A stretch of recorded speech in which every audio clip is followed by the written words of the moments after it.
तो अक्सर ट्रेडर्स के मन में एक सवाल आता है कि ये जो मार्केट चल रहा है, ये सच में किसी दिशा में जा रहा है या बस हमें उलझा रहा है। आज हम इसी गुत्थी को सुलझाने वाले हैं एक बहुत ही दमदार टूल की मदद से, जिसका नाम है एवरेज डायरेक्शनल इंडेक्स, या जिसे हम शॉर्ट में ADX कहते हैं। ये बताएगा कि किसी भी ट्रेंड में आखिर कितना दम है। और देखिए, एक ट्रेडर के लिए ये शायद सबसे बड़ा सवाल है। क्या ये एक असली तगड़ा ट्रेंड है जिस पर दांव लगाया जा सकता है, या फिर ये सिर्फ मार्केट का शोर शराबा है?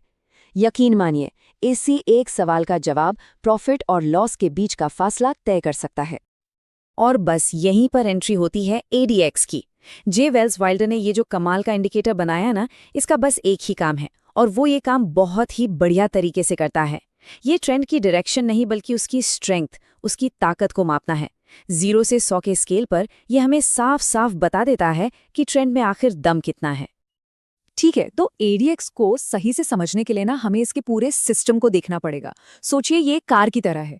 अब ADX जो है वो तो हो गया उस कार का इंजन, जो बताता है कि कार में पावर कितनी है। लेकिन सिर्फ पावर से तो काम नहीं चलेगा, हमें दिशा भी तो चाहिए, है ना? तो उस दिशा के लिए हमारे पास 2 और साथी इंडिकेटर्स हैं जो एक कंपास की तरह काम करते हैं। तो सिस्टम कुछ ऐसा है। जो ADX लाइन है वो है हमारा इंजन, हमारा स्पीडोमीटर। ये बताता है कि ट्रेंड कितना मजबूत है, मतलब गाड़ी कितनी तेजी से भाग रही है। और इसके जो 2 साथी हैं, +DI और -DI लाइंस, वो है हमारा GPS या कंपास। ये हमें डायरेक्शन बताते हैं। क्या बुल्स यानी खरीदार कंट्रोल में है, या बेयर्स यानी विक्रेता? तो एक बताता है ताकत और दूसरा बताता है दिशा। और जब ये दोनों मिल जाते हैं, तब जाकर पूरी तस्वीर साफ होती है। तो चलिए, बेसिक तो समझ आ गया, लेकिन ये जो नंबर्स दिखाता है ADX, इनका असली मतलब क्या है? हम कैसे समझेंगे कि ADX हमें क्या कहने की कोशिश कर रहा है? इसके नियम ना बड़े सीधे साधे हैं। अगर ADX की वैल्यू 25 से नीचे है तो समझ लीजिए ट्रेंड में कोई दम नहीं है, मार्केट बस एक दायरे में घूम रहा है। तो ऐसे में ट्रेंड फॉलोइंग स्ट्रैटेजी से दूर रहना ही बेहतर है। अब जैसे ये 25 से 50 के बीच आता है, मतलब एक मजबूत ट्रेंड बन रहा है। यहाँ एक्शन लेने के बारे में सोचा जा सकता है।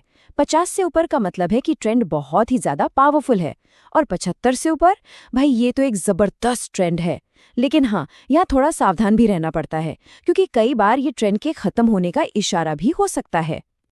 तो इन सब में जो सबसे जरूरी बात याद रखने वाली है वो है नंबर 25। इसे एक मैजिक नंबर समझिए। जब भी ADX इस 25 के लेवल को पार करता है, तो इसका मतलब है कि मार्केट एक कमजोर साइडवेज चाल से निकलकर एक मजबूत ट्रेडेबल ट्रेंड में घुस रहा है। ये वो लाइन है, वो दहलीज है जिस पर हर ट्रेडर को नजर रखनी चाहिए। चलो, थियरी तो बहुत हो गई, अब असल काम पर आते हैं।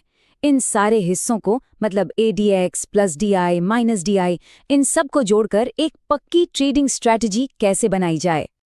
एक परफेक्ट बाय सिग्नल के लिए हमें एक 3 पॉइंट चेकलिस्ट पूरी करनी होगी। पॉइंट नंबर 1, ADX 25 के ऊपर होना चाहिए।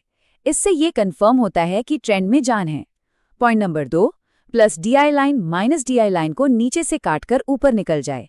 ये हमारा ग्रीन सिग्नल है कि अब बुल्स यानी खरीदार कंट्रोल में हैं। और तीसरा और सबसे जरूरी पॉइंट, हमेशा प्राइस एक्शन से कंफर्म करें। क्या कीमत सच में ऊपर जा रही है? बस तभी ट्रेड में एंट्री बनती है। और अगर सेल सिग्नल ढूंढ रहे हैं तो नियम बिल्कुल वही है, बस सब कुछ उल्टा। यहाँ भी ADX का 25 से ऊपर होना जरूरी है, ताकि ये पता चले कि डाउन ट्रेंड में भी ताकत है। लेकिन इस बार -DI लाइन +DI को काटकर ऊपर निकलेगी। ये इशारा है कि अब बेयर्स यानी विक्रेता हावी हो रहे हैं।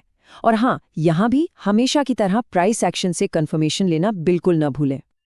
अच्छा, अब एक प्रो टिप सुनिए। सिर्फ ADX की वैल्यू मत देखिए, ये भी देखिए कि ADX लाइन जा किधर रही है। अगर ADX लाइन ऊपर की तरफ जा रही है, तो इसका मतलब है कि ट्रेंड का मोमेंटम और भी मजबूत हो रहा है।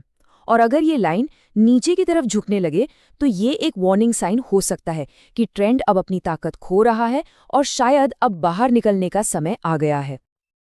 लेकिन एक मिनट रुकिए, कोई भी इंडिकेटर 100% परफेक्ट नहीं होता है ना? ADX बहुत पावरफुल है, इसमें कोई शक नहीं, लेकिन इसकी भी अपनी कुछ कमजोरियां हैं। एक स्मार्ट ट्रेडर हमेशा सिक्के के दोनों पहलुओं को देखता है। तो चलिए अब इसके फायदे और नुकसान दोनों पर एक नजर डालते हैं। तो ADX इतना काम का क्यों है? सबसे बड़ी बात, ये हमें उन साइडवेज मार्केट से बचाता है जहां कोई पैसा नहीं बनता। ये झूठे ब्रेकआउट्स को फिल्टर करने में मदद करता है, मतलब बेवजह के नुकसान से बचाता है। ये ट्रेंड के मोमेंटम में आने वाले बदलावों की हमें पहले से ही चेतावनी दे सकता है। और सबसे अच्छी बात क्या है पता है, ये हर टाइम फ्रेम और हर ट्रेडिंग स्टाइल के लिए काम करता है। पर सावधान, ADX की अपनी कुछ कमियां भी हैं जिन्हें नज़रअंदाज नहीं करना चाहिए। पहली बात, ये एक लैगिंग इंडिकेटर है, मतलब ये प्राइस के मूव होने के बाद सिग्नल देता है, तो कई बार एंट्री थोड़ी लेट हो सकती है। दूसरी बात, और ये बहुत ज़रूरी है, ये अपने आप में डायरेक्शन नहीं बताता। और हाँ, जब मार्केट बहुत ज़्यादा वॉलेटाइल या चॉपी हो तो ये गलत सिग्नल भी दे सकता है। इसीलिए इसे कभी भी अकेले इस्तेमाल करने की गलती ना करें। तो कुल मिलाकर बात यह है कि ADX का असली जादू इसमें है कि ये हमें बताता है कि कब हमें आक्रामक होकर ट्रेड लेना है और कब हमें किनारे बैठकर सब्र रखना है। ये हमें मार्केट के मिजाज के हिसाब से सही स्ट्रैटेजी चुनने में मदद करता है। तो अब सवाल ये उठता है कि जब एक ट्रेंड की ताकत को इस तरह मापा जा सकता है, तो ये हमारे ट्रेडिंग के मौके चुनने के तरीके को कैसे बदल सकता है? ये वो सवाल है जिसके बारे में हर ट्रेडर को अपना अगला ट्रेड प्लान करने से पहले सोचना चाहिए।